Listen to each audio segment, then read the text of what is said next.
Hello and welcome once more to the Ask NT Wright Anything podcast, the show where we try to answer your questions about the Christian faith, Bible, and what it means to live for God. I'm Mike Bird from Ridley College, and as always, I'm joined by Tom Wright from Oxford in England. Tom. This week we have got some great questions. We've got church membership. We've got the nature of worship. We've even got a question on what does surprised by hope mean in Gaza. These are some big things to explore. So let's kick off. Let's get straight into it with a question from Derek Wilson in Dallas. He asked this. Our church has a formal membership process. However, I have noticed a trend over the past few years towards questioning the idea of church membership. Many churches in our part of the world are moving away from formal membership and focusing on facilitating regular attenders. Does formal church membership stand on solid biblical grounds? Tom, I can tell you, I've heard this same question as well. I've had people tell me, what's the Greek word for annual general meeting? Or what's the Greek word for the treasurer's report? Okay. And I hear that that's just a lot of extraneous stuff, and we don't need it anymore. Tom, what are your thoughts on formal church membership? Yeah, I guess different churches have different kinds of formal membership. Certainly, the average Anglican parish church where I live will have what is called an electoral roll, which is a strange phrase. I never heard it when I was growing up until I was, I think, in my 20s, and somebody started mentioning, "Are you on the electoral roll?" And again, I want to say, like your friend, what's the Greek for electoral roll? And I'm thinking, did Paul in Corinth have an electoral roll of who was who? I want to start actually with a famous quote from Archbishop William Temple, who said that the church is the only society in the world that exists for the benefit of its non-members. And it seems to me that's a vital thing to be able to say, to remind ourselves that whatever membership or similar arrangements you have, the whole point of the church is to bring the kingdom of God into the wider world. The church exists for the tasks of witnessing to God's saving sovereign lordship over the world in whatever sphere it happens to meet. So formal church membership is not an end in itself. It's part of making sure that we are working together in doing that, rather than just being a loose, vague collocation of people who happen to drift together some Sundays, but other times we may be out of town or lying in bed on a Sunday morning and it doesn't really matter, etc., etc. Now, of course, officially, formal church membership in the New Testament is basically baptism. When people get baptized, then that means we know who you are. We know that you are part of the whole body of Christ. There are problems about that sometimes the church has baptized all sorts of people without really stopping to think what's going on. And then those people drift along thinking, well, I guess I'm okay because... And I have to say, Paul ran into that problem in Corinth too. In 1 Corinthians 10, we see him addressing precisely that. And we could spend some time exploring that. But it seems to me that it's in response to that some churches, especially some free churches, have made quite a lot of the formality of church membership. We're not just having you drifting around. We want to know who you are. And this is partly about being responsible, being grown up. That if you want to be part of this fellowship, then you're responsible along with us for the maintenance of the building, for the heating system, for making sure that our ministries to the unemployed or the homeless or whatever in the area are being carried out properly. And it's a way of making sure we know who's in the prayer network, who is part of the team.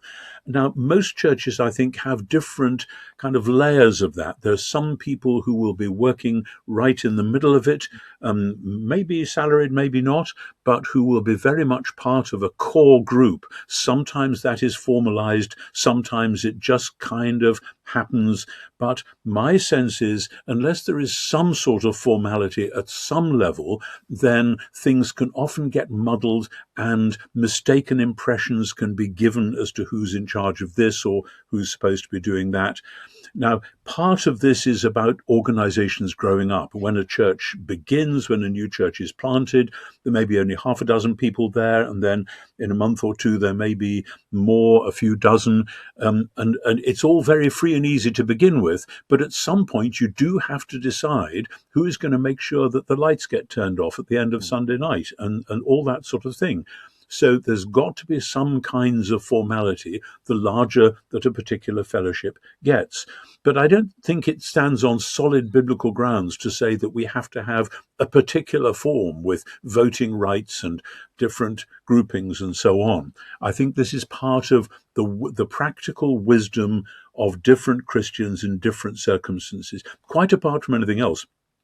It's one thing if you're a Christian in the Western world. If you're a Christian in certain parts of the largely Muslim world, or say you're a Christian in China, then being a member of a church may have all sorts of different echoes, ramifications, possibilities, and problems and dangers of which we in the modern West know very little. So I would say remind yourself again and again, whatever formal membership you have, it is to serve the mission of the church to those who are outside. Don't worry so much about the formal membership of who's inside.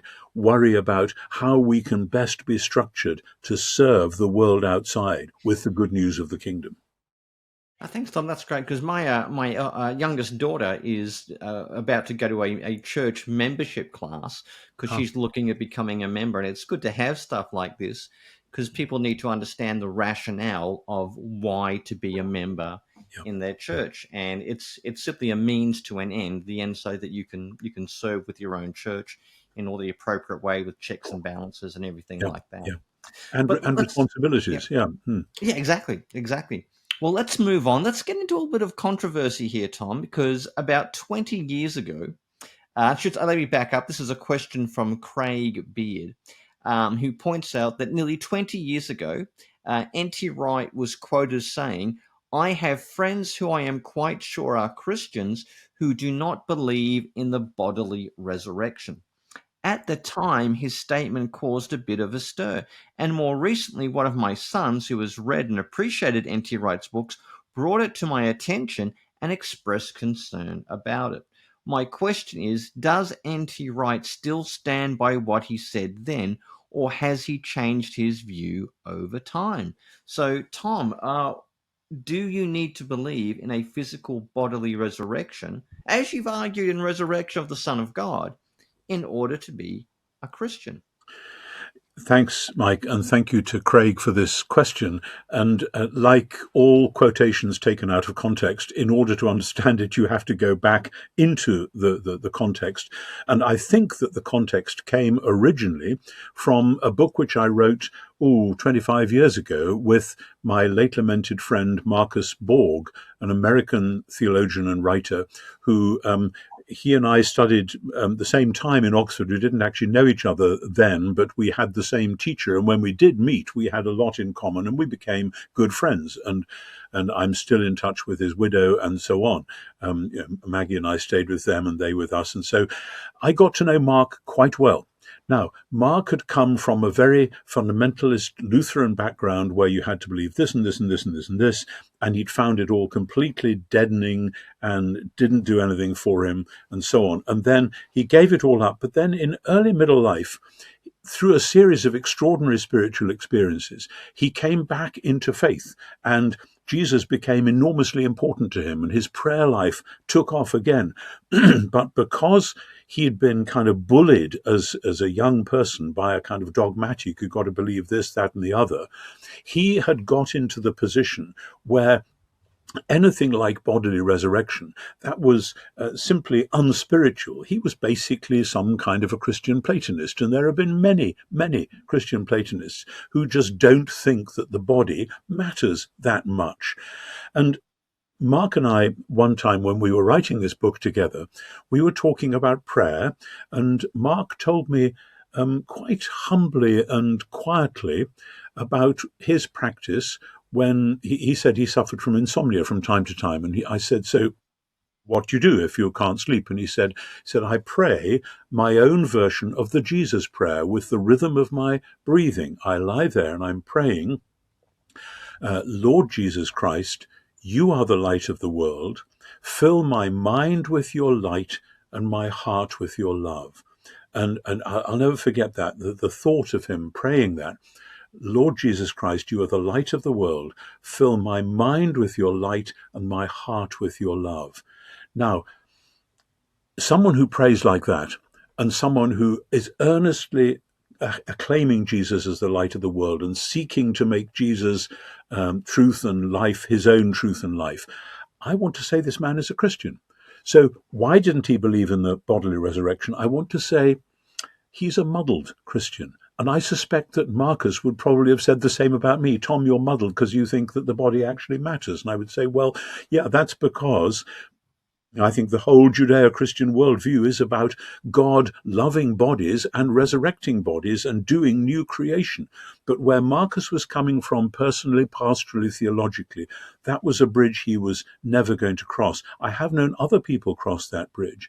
So I have in my mind a category of muddled Christian. And I don't want that to sound patronizing, because I know when people come from difficult backgrounds, often there are things they just can't get their heads around. Marcus would say, I believe Jesus Christ rose from the dead. And he would then say, I just don't think this involved his body. And so I would say we need to talk about the meaning of the word resurrection in the first century. And he and I would go around the tracks having that conversation. And it was out of conversations like that that I wrote my big book, The Resurrection of the Son of God. So I want to say normal Christian life involves believing that God raised Jesus bodily from the dead. But there are many people who are earnestly seeking Jesus and acclaiming him as the light of the world or as their Lord, for whom that penny hasn't dropped yet. And so I was not prepared to say that Marcus Borg praying like that was not a Christian, but I would say and did say, and I would tease him about it, that I think he was a muddled Christian, and that I would love and hope and pray that he would come through that muddle. I don't think Marcus ever did. Does that mean in the great last assize that God will say this to him or that to him? That's God's business. But someone praying that prayer, I was not prepared to say this man is in no sense a Christian. Yeah, I remember the obituary that F.F. Bruce wrote for Rudolf Bultmann. Oh, really? F.F. Bruce was a very famous evangelical scholar of the mid to late 20th century. Wrote a lot of great commentaries, and Rudolf Bultmann was was the very definition of German liberal Protestant theology, and Bultmann didn't have much time for the resurrection either. But if you look at the eulogy that F.F. Bruce wrote of Rudolf Bultmann, and because they'd been at two European conferences together and they knew each other. Even F.F. Bruce believed that there was a real faith in Rudolf Bultmann that was worth commending. So, yeah, I mean, it's the issue, like, how much do you need to get right in your theology to be saved? And, where do you get excluded? And how muddled can your faith be before it's become derivative, or it's a somewhat different gospel or different faith? I guess that's what some of the questions that people are worried about. But maybe the answer itself is not often as precise as we would like it to be, even for those of us who do believe in a bodily resurrection of Jesus. Yeah, I think that's right. If you've got the reference, Mike, for that obituary by Bruce on Bultmann, I'd love to see it sometime. But that's exactly right. Paul says, if you confess with your lips that Jesus is Lord and believe in your heart that God raised him from the dead, you will be saved. Those are the promises. Now, if somebody confesses that Jesus is Lord, but wants to say that when Paul says God raised him from the dead, what that meant was a purely spiritual thing, I would say that's a classic 20th century muddle, invoking Platonism accidentally. Many, many people have been struggling to follow Jesus with that muddle in their heads. Are they therefore not real followers of Jesus? When you get to know them, maybe you want to say, like I would say of Mark Borg, that this man is really invoking the living Lord Jesus, just that there's a bit of a huge intellectual muddle way back somewhere. Yeah, I remember there was a debate also about the New Zealand biblical scholar Murray Harris. He wrote a book on the Oh, resurrection, Raised yeah, Immortal, and he had to be investigated by his own institution because they were worried he may have gone a bridge too far, you might say, yeah, when it comes to explaining the resurrection. So a number of scholars can, maybe say things that are a bit confusing or raise a lot of questions yeah, about what they are saying and they're yeah. not saying. And that's a risk we all take. And unless we are simply going to repeat word for word what truly orthodox people have said before us, and I don't believe that's the task. Each generation has to be thinking afresh, and that is always a risk which we all face. But there's a difference here, which you highlighted, between is this person in some meaningful sense a Christian, and is this person somebody who you would trust with teaching in the church? Now, if I, as a bishop, had been approached by somebody with Marcus Borg's views and say, would you ordain me? I would say, actually, no, because this is part of the core teaching of the church, and you may have all sorts of opinions, but until we've sorted this one out, we're not going to get you ordained. And interestingly, William Temple, who I quoted in answer to a previous question, when he was a young man, he was basically a Platonist. He wasn't sure at all about the bodily resurrection, and he delayed ordination till he'd thought that one through and reached the conclusion that Jesus really was bodily raised from the dead. That was a major point. He knew it was wrong to get ordained if he hadn't got clear on that. So that there is a major distinction then between somebody who we say, they probably are Christian, and somebody who we say, we entrust this person with a teaching role in the church. Okay, interesting stuff. Well, we're going to take a break there, but hang on because we've still got some great questions coming up about worship and where is God in Gaza. I recently saw Richard Dawkins, sort of embarrassingly. I sort of said I was actually at Evensong last night, and he said, me too. It's not as if I ever looked at a supermarket shelf of religions and said, I think I'll have that one. I found this continued to unfold and make the best sense I could imagine. The person of Jesus compels me. Is life all suffering? Is it all love? It's both. It's both. And in this story, they are held in this. I find it beautiful. The way I think of Christianity is that in the person of Jesus, God and us and the universe came together in a unique and unparalleled way. You're supposed to be atheists. Christians. This has all happened since you invited me, sorry. Sorry. Don't worry, I haven't become an atheist. There's our one atheist on the panel. I've got some bad news.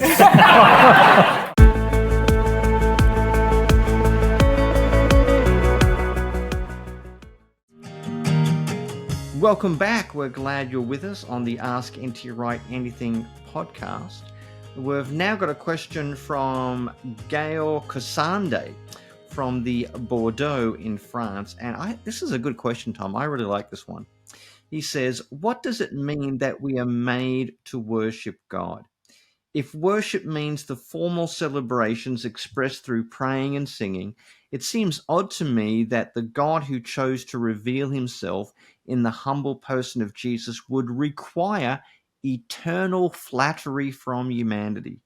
Does God require humans to praise him in this sense? I am fine with the idea of worship as a spontaneous response to God's grace, but is it love if it is demanded by God? Thanks a lot for your insights. Much appreciated. God bless you.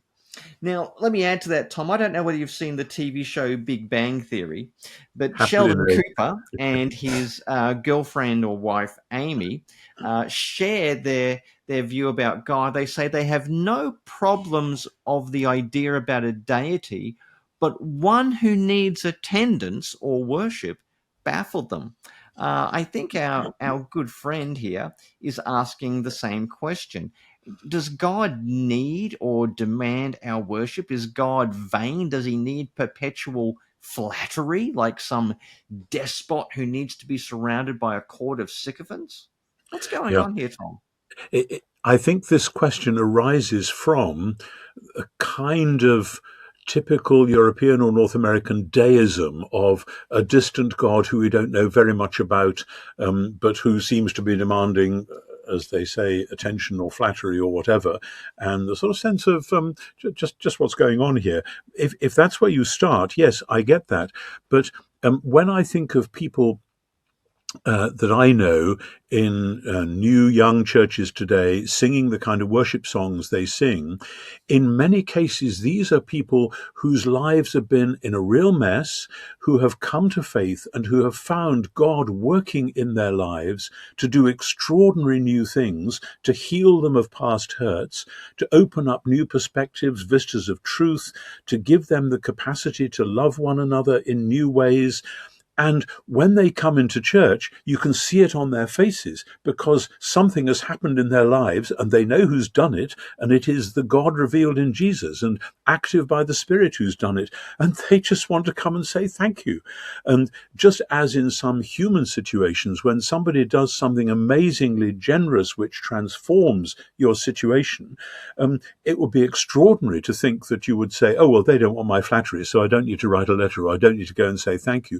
Of course, out of sheer gratitude, you want to go and say, that was just wonderful. Thank you so much. How can I thank you? And the person would say, you don't need to repay me. I'm just glad that it worked out for you, or whatever. That's the kind of relationship that many people that I know have with God.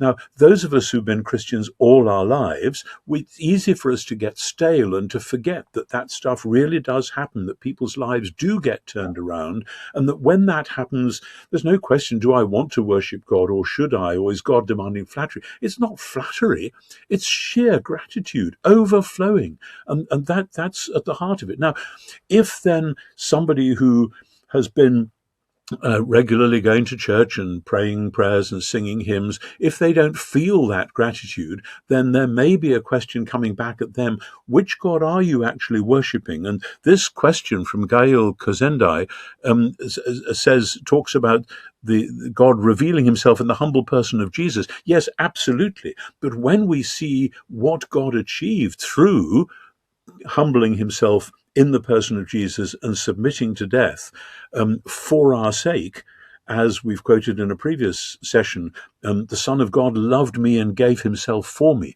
When you say that, what you're faced with is, as my teacher used to say, a debt of love which only love can repay. And that means worship. That should overflow with worship.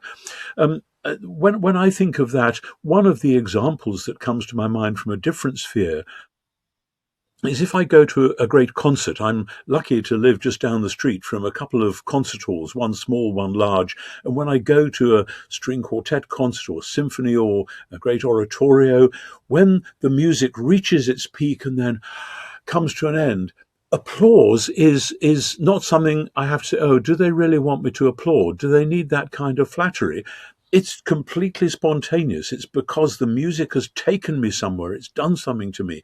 And the applause is the gratitude, the outpouring of delight at what's just happened. And I think that's what's at the heart of worship. And now there is something else going on here as well. Peter Schaffer, the playwright, says in his play Equus, without worship, you shrink. It's as simple as that. In other words, when you really understand what human beings are, it appears that we are made, it's interesting that a playwright would pick this up, we are made to be worshipping creatures. The only question is, who or what are you going to worship? As Bob Dylan said, you've got to serve somebody. Exactly. It may be the devil or it may be the Lord. And then the golden rule at the heart of the biblical picture of God and the human call to worship God is that you become like what you worship. And you're not in a vacuum. If you're not worshipping the God in whose image you're made, you're worshipping some idol or other, maybe without even realizing it. And you're being shaped by that idol.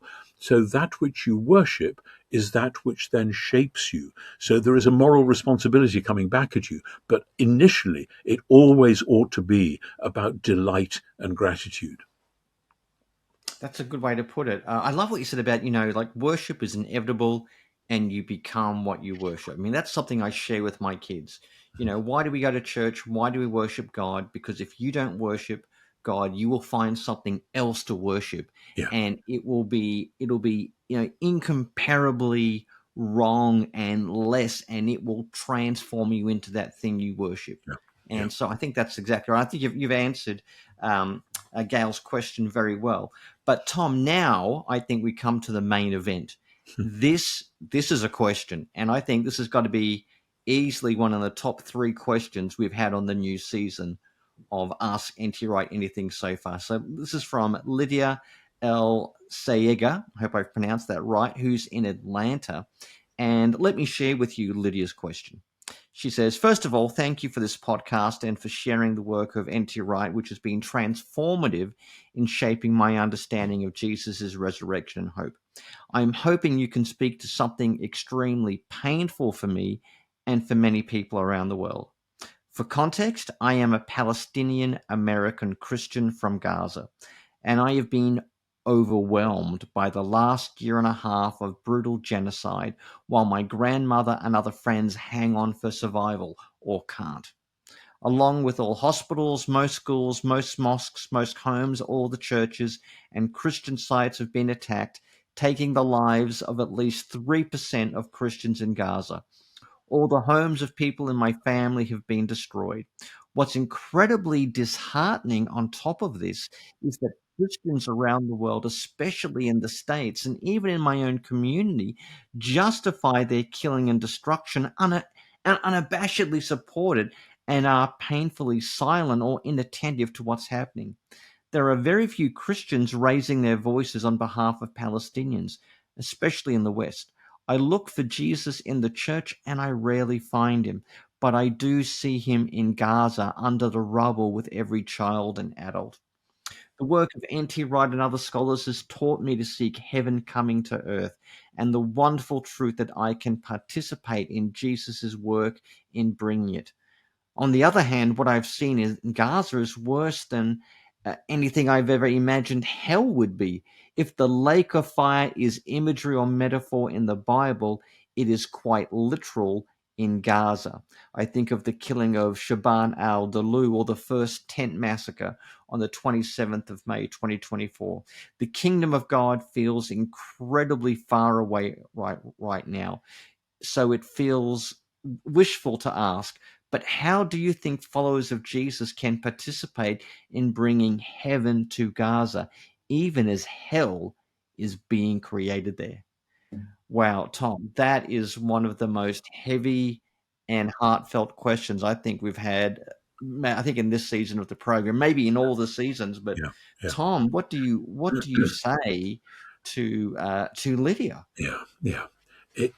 I'm grateful to Lydia for bringing to very clear articulation a question that hits me every day when I watch the news on the television or read about what's going on in the newspapers. And I'm very much aware that all we see on the television or in the newspapers is only one tiny little fraction of the extraordinary stuff that is actually happening on the ground. I think we are all aware, or if we're not, we should be, that these questions go back a very long way. They go back to the Shoah, the Holocaust in the Second World War, with the extraordinary destruction of 6 million Jews by the policies of Adolf Hitler. But that itself was on the back of a much longer history of European anti-Semitism going back through many countries, including Hungary, including Czechoslovakia, including particularly Russia, where anti-Semitism was simply part of Western culture. And it reached a kind of a peak in the 1930s and 40s in Germany, but it had echoes in many other places as well. We shouldn't fool ourselves about that. And the church again and again and again colluded with that. Now, ever since those of us who grew up in the 50s and 60s realized all that, then many of us have found our initial impulse to be to say, this was absolutely terrible what happened to the Jewish people. Thank goodness that we managed to find a way as a global community of finding a homeland for them, and let's hope they can live there in peace. So that was where we all started, or many of us started. It was only when I went and lived in the Middle East myself in 1989 that I realized for the first time what the cost of that was. My next door neighbor when I was living in Jerusalem in 1989 was Naim Atik, who was a Palestinian Arab Christian who was the archdeacon in charge of the Arabic speaking congregation in St. George's Cathedral. And he is a lovely guy, as a theologian, a published theologian who's written a lot about the Palestinian question. I learnt an enormous amount from him and from many other people that I talked to. And I began to realize that those of us who come as outsiders to the Middle East, there is no way that we can have a simplistic solution, because everybody has a different story. Everybody sees a different angle. And that doesn't mean that there are no rights and wrongs about it. But it does mean that when then we saw the attack by Hamas on the Jewish communities in southwestern Israel, which in October, 18 months, whenever it was ago, that precipitated all this, our hearts absolutely were horrified, because that seemed to be carrying the weight of all that anti-Judaism for many centuries, while at the same time recognizing that the fact was that Gaza had become like an enormous refugee camp in itself, like the refugee camps in the West Bank as well, and that people have been living there for 2 generations in refugee camps or in conditions that approximated thereto. And because then that overflowed into terrorism, etc., trying to find a way to get back at what was perceived as oppression, therefore all sorts of further measures were taken which have made things worse, etc., etc. So I know that wherever you break into this circle of discussion and debate, people are going to say, oh, but you're forgetting that, and oh, but you've ignored this, or oh, you're being anti this or pro that or whatever. And I'm a typical Brit on this. I'm trying desperately to hear every voice that I can, and grieving. And that's, I think, the very heart of my answer to this brilliant question, is that we are called to lament. Lament is, we've talked about this on this program before, lament is a central feature of biblical religion. And lament is what happens, you can see it in the Lamentations of Jeremiah or in the book of Job or in many of the Psalms, when we look at a situation in the world and we say, we don't have a solution for this, but we hold it up before God and we say, Lord, this is not how your world was meant to be. Lord, have mercy upon us. And there are many situations in ordinary human life which call forth that from us, or should do. And there are many, many situations, the fires in Los Angeles, which have been raging in recent weeks, many, many, many perfectly innocent, vulnerable homes, men, women, children, animals, completely wiped out. And the only possible response is lament. Lord, this is not the way the world should be. And then out of lament, there can grow, please God will grow, ministries of help, ministries of healing. So that the question, where is God in the middle of that? Where is God in the middle of that? Reminds me of the question raised by Elie Wiesel in his extraordinary book, Night, which is partly, it's a memoir of being in a Nazi concentration camp, where the crowd of Jews is watching as a young Jewish boy is being hanged publicly, and this boy is so light because he's been so emaciated that he isn't heavy enough to die, and he's struggling. And somebody shouts out, "Where is God? Where is God?" And the answer is, there he is, hanging on the end of that rope. And there is a sense then of God coming into the middle of the picture and taking the suffering of the world upon himself. That is, I hesitate really to say that, because I have never had to suffer like that. I've never had to be close to suffering like that. But ultimately, the Christian gospel is about that sort of thing. And so when one person gives to another person in Gaza a cup of cold water, when one person comes with an aid convoy, when one person drives a truck bringing food to those who are, or water to those who are desperately hungry and thirsty, there we are seeing the tiny, small shoots of hope growing through the desert. That's not much comfort at the moment.